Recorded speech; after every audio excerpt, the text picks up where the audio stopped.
books that I'll be reading this fall. These are also the books that will be breaking my bag eventually.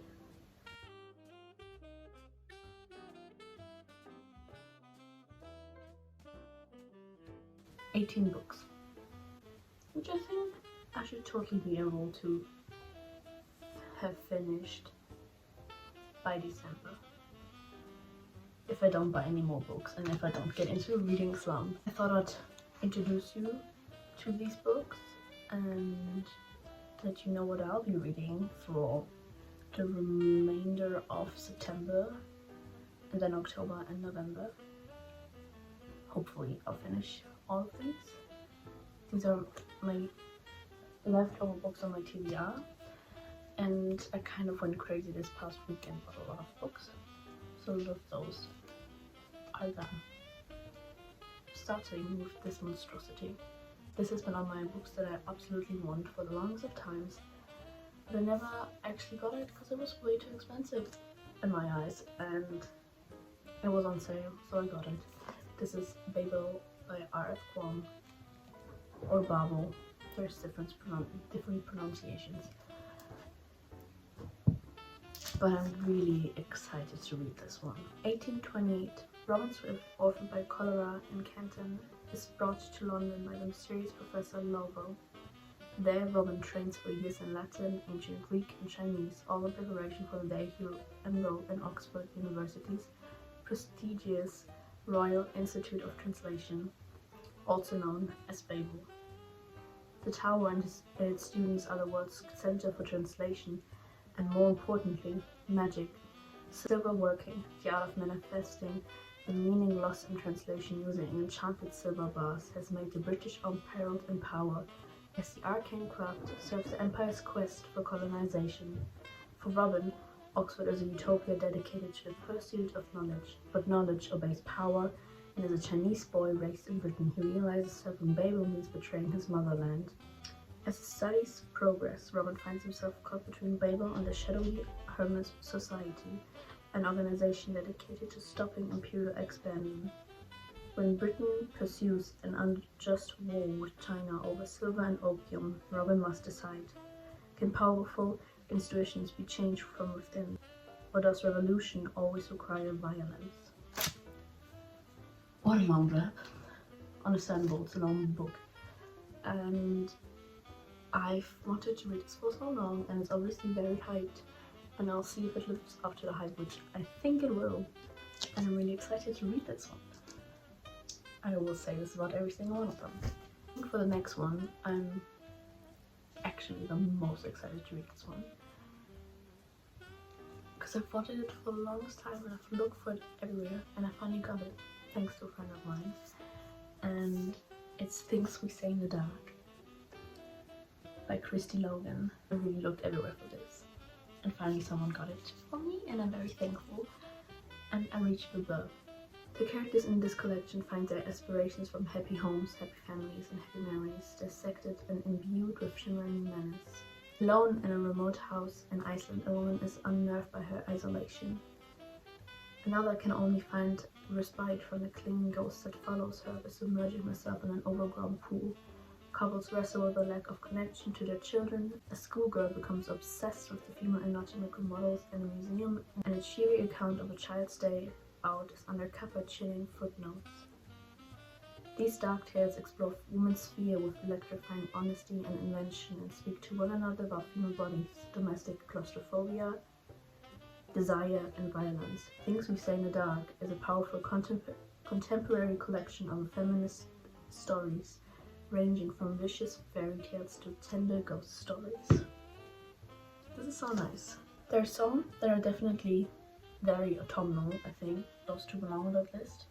But some of them are also just really random and books that I picked up because I wanted to read them. Then we've got In Memoriam by Alice Wynne. My best friend got me this because she thought I would like it, and then she just got it.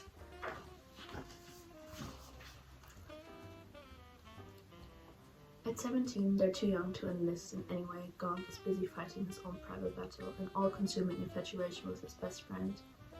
Dreamy, poetic Elwood, not having included Elwood, is in love with him and always has been. When Gaunt's German mother asked him to enlist in the British army to protect the family from anti-German attacks, Gaunt signs up immediately, relieved to escape his overwhelming feelings for Elwood. The front is horrific, of course, and though Gaunt tries to dissuade Elwood from following him to the battlefield, Elwood soon rushes to join him. Once in the trenches, Elwood and Gaunt find fleeting moments of solace in each other, but their friends are all dying in front of them, and at any moment they could be next. An epic tale of both the devastating tragedies of war and the forbidden romance that blooms in the grip in the morning is a breathtaking debut.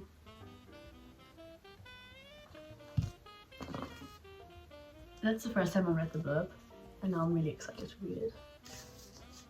And of course, because my best friend got it for me. Then, another one that my best friend got me, she picked this up in a lovely little second-hand shop in Netherlands. And she just asked me if I wanted it, and I was like, of course, it's a book, of course I want it, and it sounds lovely. So this is Thomas Hardy's Under the Greenwood Tree. First of all, gorgeous green color, matches my walls perfectly. This is the blurb. Thomas Hardy's great love and understanding of the countryside in all its moods is amply evident in this delightful tale, which he called a rural painting of the Dutch school. The romance of Dick Dewey and Fancy Day, which follows its course through the 4 seasons of one Wessex year, is counterpointed by the story of the rustic characters of Melstock Church Choir, the carol singing expedition, their struggles against the instruction of a newfangled organ, the solemn deputation to the vicar, and their contribution to the gaiety of all social occasions, from Trent Dewey's Christmas party to his son's wedding day. Under the Greenwood Tree is an authentic picture painted in loving detail of an England that has long since vanished, and is undoubtedly the gentlest and most picturesque of Hardy's stories. Doesn't that sound lovely? I'm really excited. I just love that it's secondhand. It smells so lovely. All old and dusty. Exactly what I want. And I feel like this might also be a good autumn read. We will see. Then, adding to the Dark Academia list, we've got The Ninth House by Leigh Bardugo, which great author. I love the Grishaverse, so I'm excited to read this. This is the blurb. Galaxy Alex Stern, the most unlikely member of Yale's freshman class. A dropout and the sole survivor of a horrific unsolved crime, Alex was hoping for a fresh start. But her free ride comes with a catch. He has been tasked with monitoring Yale's secret societies, notorious haunts of the rich and powerful. Now there's a dead girl on campus, and Alex is the only person willing to look deeper, because the societies are far more sinister and extraordinary than anyone ever imagined. They tamper with forbidden magic, they raise the dead, and sometimes they prey on the living. I just love Dark Academia books. My favorite is definitely Full of Villains. Just a side note. Next one is All About Love by Bell Hooks. I don't think I've ever read anything like this, not that I can recall, but I'm excited to read it anyway. And this is literally, it's way too dark.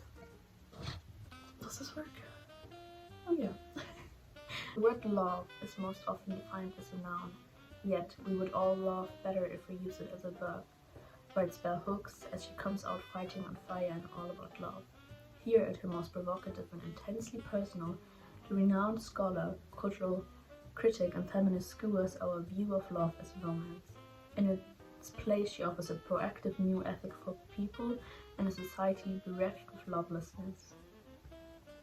As Bell Hooks uses her incisive mind and razor-sharp pen to explore the question, what is love, her answers strike at both the mind and heart. In 13 concise chapters, Hooks examines her own search for emotional connection and society's failure to provide a model for learning to love. Raising the cultural paradigm that the ideal love is infused with sex and desire, she provides a new path to love that is sacred, redemptive, and healing for individuals and for a nation. The Utner Reader declared Bell Hooks one of the 100 visionaries who can change your life. All About Love is a powerful affirmation of just how profoundly she can.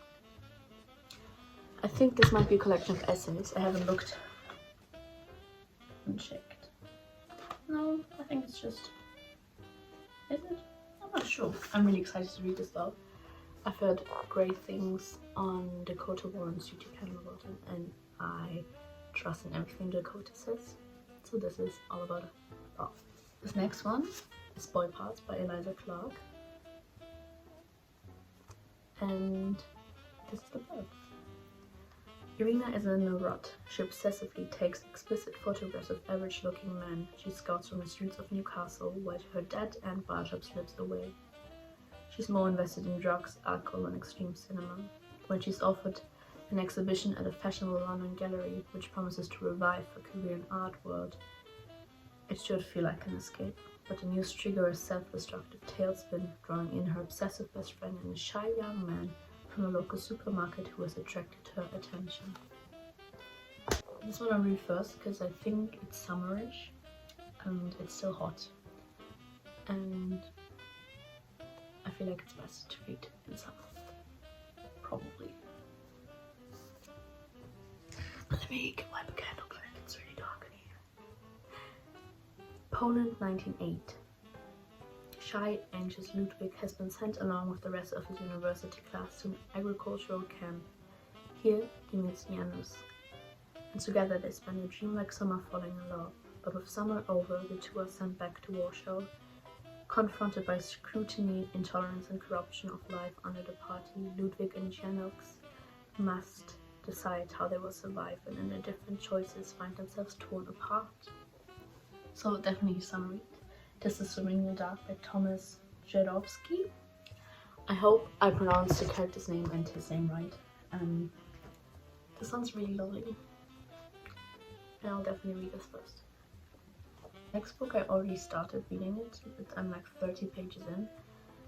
And I'm already obsessed. This is Giovanni's Room by James Baldwin. It's one of the classics that I've been wanting to read for a long time, but somehow always forgot as I was book shopping, but now I finally got it. I really love it quite a bit. The writing style is amazing, and this is the plot. David, a young American in 1950s Paris, is waiting for his fiancée to return from vacation in Spain. But when he meets Giovanni, a handsome Italian barman, the two men are drawn into an intense affair. After 3 months, David's fiancée returns, and denying his true nature, David rejects Giovanni for a safe future as a married man. His decision eventually brings tragedy. Full of passion, regret, and longing, the story of a fated love triangle has become a landmark in gay writing. But its appeal is broader. James Baldwin caused outrage as a black author writing about white homosexuals. Yet for him, the issues of race, sexuality, and personal freedom were eternally intertwined.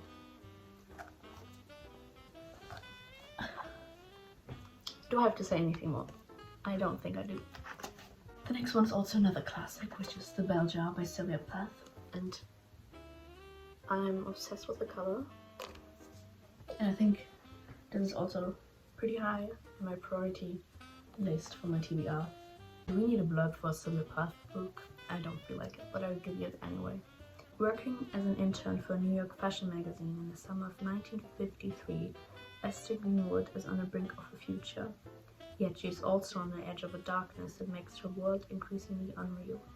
Esther's vision of the world shimmers and shifts day to day, living in the sultry city, her graced man friends to hot dinner dances. It's her only novel. It says right on there, I'm not that smart. I'm really excited to read it. Lolita by Vladimir Nabokov. I know there are many controversial opinions about this book.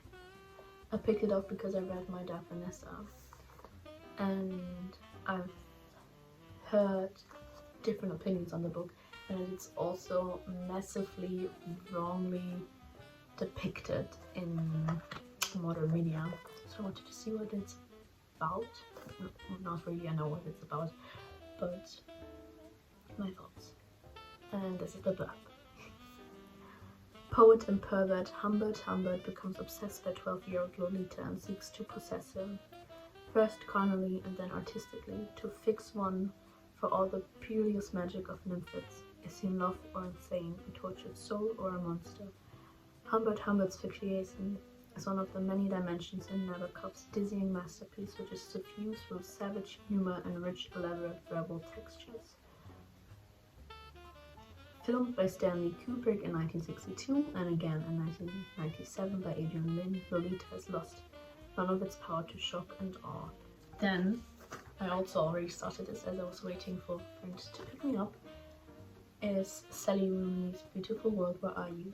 I really enjoyed Normal People, so I thought I'd read another Rooney, and this is the blurb. Ellis, a novelist, meets Felix, who works in a warehouse, and asks him if he'd like to travel to Rome with her. In Dublin, her best friend Eileen is getting over a breakup and slips back into flirting with Simon, a man she has known since childhood. Ellis, Felix, Eileen, and Simon are still young, but life is catching up with them. They desire each other, they delude each other, they worry about sex and friendship and the times they live in. Will they find a way to believe in a beautiful world? The next one I also already started. These were the books that I got, and then I went book buying again, and then I keep starting books and buying new books, and it's crazy. And I have to stop because I bought like almost all of these books in the past few weeks, and I don't have money, so I don't know why I'm buying all of these books. It's Pearl by Sean Hughes. I hope I pronounced that right. After she left, I wondered, had him spirited away, or was I still in the real world, or was this some kind of bad copy? What if my mother was looking everywhere for me, calling my name? What if I could fall backwards out of this poor, faded replica of reality and land in the middle of a bed of spurge, look up and see my mother sitting under the apple tree, threading her needle to sew my name onto school clothes I would never have to wear. I got this because I took the Booker Prize quiz, and it gave me this as an answer, and I was like, okay, got it, I'll buy it. Fine, if you insist I buy it, I will buy it. And the next one I got from the same friend who got me Things We Say in the Dark, because our little thing is talking about books and buying books, and she's very dear to me, and she got me this book. She's insane just as I am, and this is Hamnet by Maggie O'Farrell. This is the blurb. On a summer's day in 1596, a young girl in Stratford-upon-Avon takes to her bed. Takes to her bed with a sudden fever. The twin brother, Hamlet, searches everywhere for help. Why is nobody at home? The mother, Agnes, is over a mile away, in the garden where she grows medicinal herbs. The father is working in London. Neither parent knows that Hamlet will not survive this week. Hamlet is a novel inspired by the son of a famous playwright, a boy whose life has been all but forgotten, but whose name was given to one of the most celebrated plays ever written. Hamlet. The next one, I blame Jack Edwards, because he has not shut up about this book. So I've been very influenced by him and bought it as well. Eleanor Knows by Claudia Pinheiro. And this actually got lost in the mail, but I finally have it. Because I was so scared that it's completely lost, but I got it. And this is the blurb.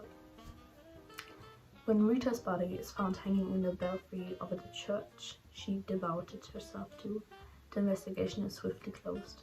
But her mother, Eleanor, refuses to accept the police's version of what happened, and despite the physical limitations imposed by her illness, embarks on a journey to call in an old debt.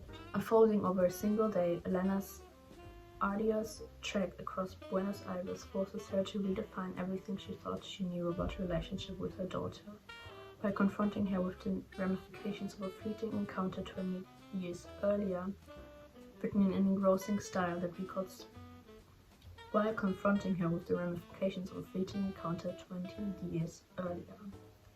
Written in an engrossing style that recalls John Cheever and Thomas Bernhardt, this is a moving novel about hypocrisy that asks us if we can still change our views late in life and find a will to go on despite our failing bodies. The next 3 books are small vintage minis, and I got these together for 4 years, I think. This is Embrace by Toni Morrison. So we are really only skin deep. This very remonstrative book Toni Morrison unveils race through the stories of those debased and dehumanized because of it. A young black girl longing for the blue eyes of white baby dolls spirals into inferiority and confusion. A friendship falls apart over a disputed memory. An ex-slave is haunted by a lonely, rebukeful ghost bent on bringing the past home. Strange and unexpected, yet always stirring, Morrison's writing on the race sinks us deep into the heart and minds of our troubled humanity. I've been wanting to read Toni Morrison for a long time, so this is also pretty high priority. The next one I already finished because it's a tiny book, and I had time as I was waiting just after I got it, so I finished it in one sitting, which is Edgar Allan Poe's The Telltale Heart, which is a collection of 3 short stories of him. And the short stories in it are The Fall of the House of Usher, The Telltale Heart, and Task of Amontillado. I already finished it. I really liked The Telltale Heart story. It's my favorite out of the 3. And yeah. Then finally, coming to the last book, is Oscar Wilde's Lord Arthur Saville's Crime. I'm so excited because I love Oscar Wilde. I've so far only read The Picture of Dorian Gray, but I'm really excited because I love The Picture of Dorian Gray. It's one of my favorite all-time ever books, and I'm really excited for this one. Wilde's supremely witty tale of dandies, anarchists, and a murderous prophecy in London high society. I think that's a blurb, and I'm really excited for all of these. Definitely let me know if you've read any of these and your opinions on them. I'm hoping I won't add any more books to this because it's already a lot. But yeah, I'm excited, and I'll definitely talk about what I thought about these books at the end of the year or after reading them. We'll see when I rate them. But I'm excited. I'm definitely excited. And as I said, I will start with, where is it? I will start with Swimming in the Dark, and then finish one of the books I already started. Or maybe I'll just read something completely different because I'm a mood reader. That's that. And if you have any autumn book recommendations, let me know. I can't promise that I'll buy it, but I also can't promise that I won't buy it, because I love buying books and reading them. That's it. Stay sexy, and I love you.